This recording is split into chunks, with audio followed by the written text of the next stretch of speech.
Hello, Paul here from EMD Automotive at Carrying Power. We've got a Mercedes-Benz C200. Today we're going to show you the brake measurements, what we found to actually show the customer. So let's start with the brake pads, much easier. The front brake pads, have a look at the front brake pads. It's worn down. So this is the rear one, sorry mate, that's the rear one. So we'll start with the rear one. Look how small it is. It's worn down past the sensor. There you go. Front one, nothing left, look at that.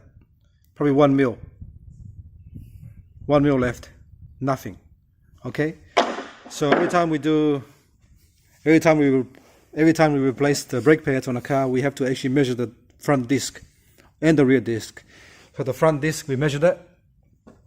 The minimum measurement on the front disc required by Mercedes-Benz is 25.4 millimeter. Meaning, we got to use a measuring tool, and you go from there to there, and it's 25. That's the minimum allowable tolerance is 25.4. If it gets really close to 25.4, you've got to replace the front disc because it's not going to last until the next service. So right now we're on 25.8, which is only 0.3 millimeters away from the actual 24, 6, 7, 8, 0.3 mil away from 25.4. But if you look in here, there's a massive lip on both sides of the actual disc, especially here. And this is required, this front disc, it must be replaced because it's not going to make it to the next service in about 15,000 kilometers, which is 1 year. So by the time 1 year comes, it's going to be less than 25.4. So we have replaced this one here.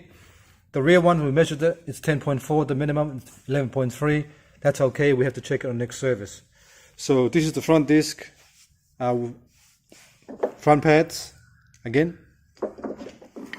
Rear pads, again, nothing less, probably 1.5 mil, and the front one is 1 mil left.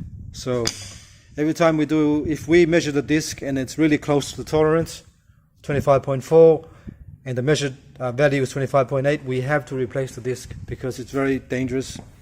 If it's under minimum, then if we don't change the actual disc, and we let the car go out and something happen, we are liable for the accident because we're supposed to check ourselves, and we're the actual specialists. So, all right, just want to let you know, you guys, so you see what's happening here. So we've done the front disc, front pads, and rear pads. And on this model here, we have to use a electronic tool, scan tool, to actually push the piston back, so we can actually do the brake replacement. You can't do it any other way. All right. Thanks for watching, and please subscribe.